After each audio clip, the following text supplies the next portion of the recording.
Yeah, well, here it is. This new nonpartisan government report projects California could face even more large deficits through the end of the decade unless lawmakers in that building take action.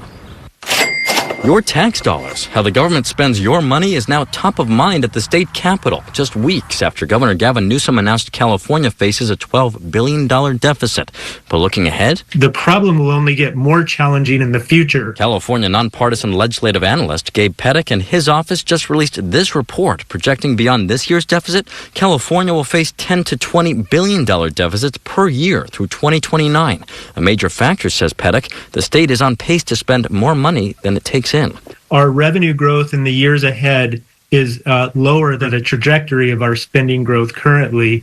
Based on our best estimate at this time, this will be a problem facing the legislature. The report anticipates the Newsom administration's proposal to pause the expansion of publicly funded health care to low-income undocumented Californians on Medi-Cal will save the state $16 billion by 2029. We submitted a balanced budget. During his budget presentation earlier this month, Newsom said he would prefer not to make such cuts, but felt Medi-Cal would otherwise grow too fast and become too expensive for the state. There are investments that we are making that we simply cannot continue to make. Still, the Legislative Analyst's Office makes clear members of the legislature will likely need to cut other ongoing costly programs or potentially even raise taxes to close future deficits. It's a structural deficit that we're talking about here because the structure of the state's budget is that revenue growth is unlikely to keep up with the expenditure growth, and so there needs to be an ongoing adjustment. Republicans argue Newsom has increased spending by more than $100 billion since he first took office in 2019.